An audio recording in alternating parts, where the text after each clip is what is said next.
है। अब थोड़ा बहुत इसके बारे में हम लोग जानते हैं कि कैसे पेपर देना है, ठीक है, कैसे पेपर देना है, किस प्रकार से देना है और 10 दिन में कैसे क्लियर कर सकते हो और किस प्रकार से तुम्हें पढ़ना है। देखो बात ये होता है ना कि पहले से तुम पढ़े हुए हो। कोई भी इंसान नेट जेआरएफ का पेपर दे रहा है, वैसा नहीं है कि पहले से नहीं पढ़ा हुआ है। वो पहले से पढ़ा हुआ है, उसके बारे में नॉलेज है, पीजी में भी वो पढ़ा हुआ है, बहुत सारे बुक्स भी पढ़ा हुआ है। तो ऐसा नहीं कि उसको ज्योग्राफी का नॉलेज नहीं है। तो दोनों पेपर यानी कि पेपर फर्स्ट और पेपर सेकंड दोनों को मिलाया जाए तो 50 क्वेश्चन पेपर फर्स्ट में आता है और सेकंड पेपर में तुम्हारा 100 क्वेश्चन आता है। तो दोनों मिला के 150 क्वेश्चन हुए और 150 क्वेश्चन कितने मार्क्स के हुए? 300 मार्क्स के हुए। नेट जेआरएफ क्लियर करने का पूरा खेल इन्हीं पेपर के कंपोजिशन में है और कहीं भी नहीं है। अब कैसे है मैं तुम्हें ये बताता हूँ।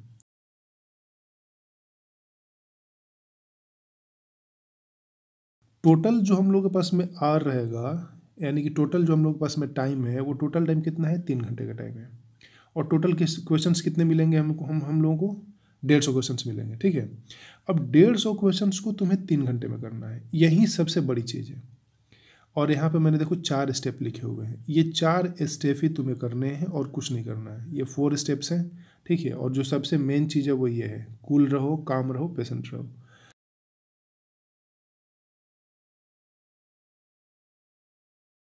मैंने कभी भी अपने लाइफ में पढ़ के नेट जेआरएफ का पेपर नहीं दिया, कभी भी नहीं दिया। मैं जॉब भी करता हूँ, काम भी करता हूँ, तो मेरे पास में टाइम होता नहीं है। फिर भी मैं जाता हूँ, उस दिन बैठता हूँ, मेरा नेट क्लियर हो जाता है। अभी 97 98 परसेंटाइल 96 परसेंटाइल ऐसे परसेंटाइल से मेरा क्लियर होता है। कारण क्या है? बात यह है ना कि आपने जो पहले पढ़ा हुआ है ना, वहाँ पे जाके आपको अप्लाई करना है। उसके लिए कुछ स्टेप्स हैं, वो स्टेप्स आपको फॉलो करने हैं।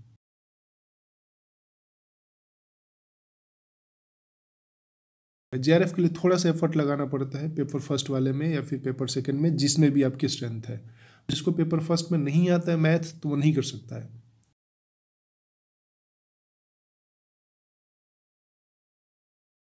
कुछ क्वेश्चंस ऐसे होते हैं जो तुमने ना तो कभी सुना है, ना कभी देखा है, ना कभी पढ़ा है, ना कभी जाना है कि भैया क्या है ये क्वेश्चन, ठीक है। तो वैसे वैसे क्वेश्चंस को आइडेंटिफाई कर ले कि ये क्वेश्चंस को मुझे नहीं करना है। और क्या करना है? जो कॉन्सेप्ट वाले क्वेश्चंस हैं, उन सारे कॉन्सेप्ट के क्वेश्चंस को करना है, उनको आपको बिल्कुल करना है। उसके बाद में मॉडल्स एंड थीरीज के क्वेश्चन को करना है। जियोमॉर्फोलॉजी, क्लाइमेटोलॉजी, ओशनोग्राफी, बायोजोग्राफी, इनके जो कंसेप्चुअल क्वेश्चन है उनको भी करना है। जो इजी क्वेश्चन है इन्वायरमेंट और इकोलॉजी में, जैसे कि कभी कभी सस्टेनेबल डेवलपमेंट से क्वेश्चन पूछता है या फिर उसी से रिलेटेड अगर कोई क्वेश्चन पूछता है, तो उन सब क्वेश्चन को करना है। स्ट्रेट फॉरवर्ड क्वेश्चन में अगर आपको फैक्ट आता है तो उसको करिए। तो मेरे कुल मिला के बोलने का मतलब ये है कि आइडेंटिफिकेशन से यहाँ पे यही मतलब है कि उन सारे क्वेश्चंस को आप आइडेंटिफाई करिए जो जियोमॉर्फोलॉजी या फिर climatology, oceanography, biogeography, models and theory से रिलेटेड है, या फिर आपका इन सब चीज़ों से, या फिर आपका इंडियन ज्योग्राफी से रिलेटेड क्वेश्चंस है। तो इन सब चीज़ों से रिलेटेड जितने भी क्वेश्चन हैं उनको आप आइडेंटिफाई करिए एक नज़र में और उनको करिए। उनको किसी भी हालत में आपको सॉल्व करना है, उनको छोड़ना नहीं है आपको। और इनसे रिलेटेड जो कंसेप्चुअल क्वेश्चन है उनको तो बिल्कुल भी नहीं छोड़ना है। प्लस पैसेज का जो क्वेश्चन है, पैसेज वाला जो क्वेश्चन है, पैसेज के भी क्वेश्चन को आपको नहीं छोड़ना है, इसको भी आपको सॉल्व करना है। ये पैसेज के क्वेश्चंस जो होते हैं वो दोनों पेपर में होता है, पेपर फर्स्ट में भी होता है और पेपर सेकंड में भी होता है। तो उन सारे क्वेश्चंस को आपको सॉल्व करना है, ठीक है।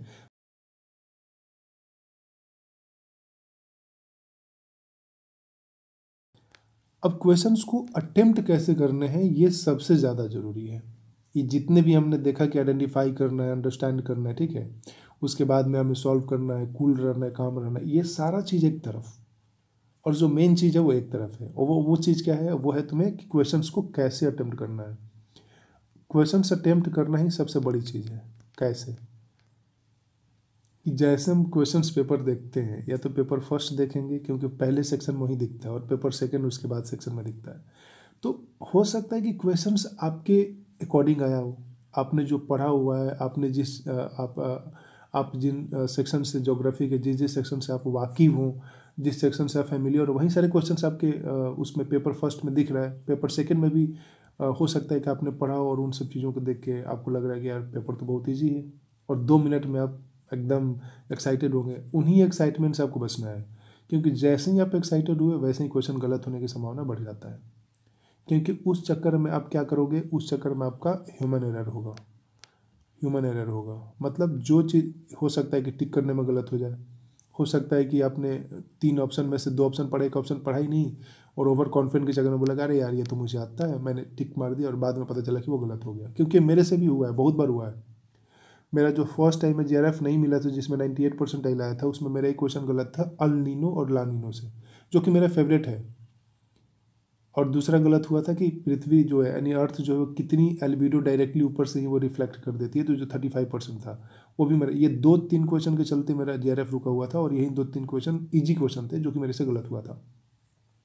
तो आपको ज़्यादा हाइपर नहीं होना है और नहीं ज़्यादा आपको ओवर कॉन्फिडेंट होना है, नहीं ज़्यादा आपको खुश होना है, नहीं ज़्यादा आपको एक्साइटेड होना है कि यार बहुत अच्छा मिल गया। इसलिए यहाँ पे आपको डांस करने की जरूरत नहीं है, ठीक है, आ रहा है तो भी और नहीं आ रहा है तो भी शांत रहना है, पेशेंट रहना है, एकदम कूल होके आपको देना है। और दूसरी बात कि आपको सारे ऑप्शंस पढ़ना है और कंप्लीटली क्वेश्चंस को पढ़ना है। एक लाइन का है तो उसको पढ़ने की ज़्यादा जरूरत नहीं है, लेकिन हाँ ऑप्शन वाले अगर क्वेश्चन है तो उसको आपको अच्छे से पढ़ना होगा, तब जाकर वो अच्छे से सॉल्व हो पाएगा। अब देखो होता क्या है ना कि तुम्हारे पास में 3 घंटे होते हैं और 3 घंटे में 150 क्वेश्चन करने होते हैं। तो तुम ऐसा चाहो और ऐसा करो कि तुम 3 घंटे के पेपर को 2 घंटे में सॉल्व कर लो और 2 घंटे में मैक्सिमम क्वेश्चन आप अटेम्प्ट करो जो जो आपको आता है। जो मैंने बताया कि कॉन्सेप्ट बेस्ड और वो चीज़ें मैंने जो पीछे जो बताया उन सब चीज़ों को अटेम्प्ट करो आप। अब होगा ये कि आपके पास 1 घंटा टाइम बचेगा। अब उस 1 घंटे में फिर से आप पूरी की पूरी क्वेश्चंस को एनालाइज करना शुरू करो, जो आपने टिक किया हुआ है कि यार ये गलत है कि सही है, उनको एक बार फिर से एनालाइज करो और फिर से उनको एक बार चेक करो। और उसके बीच में जो अपने क्वेश्चन नहीं किया हुआ है, जो छूट गया, उन सब क्वेश्चन को अटेम्प्ट करने की कोशिश करो, जिसमें संभावना कम लगता है कि यार ये हो पाएगा नहीं हो पाएगा, उनको अटेम्प्ट करो। तो होगा ये कि आपका दिमाग पैनिक भी नहीं रहेगा और आप बहुत सारे क्वेश्चन को सॉल्व भी कर लिए रहोगे, ठीक है, और आप कंफर्टेबल होकर दिमाग आपका फिर एकदम रिजुवेनेट होके सॉल्व करने की कोशिश करेगा।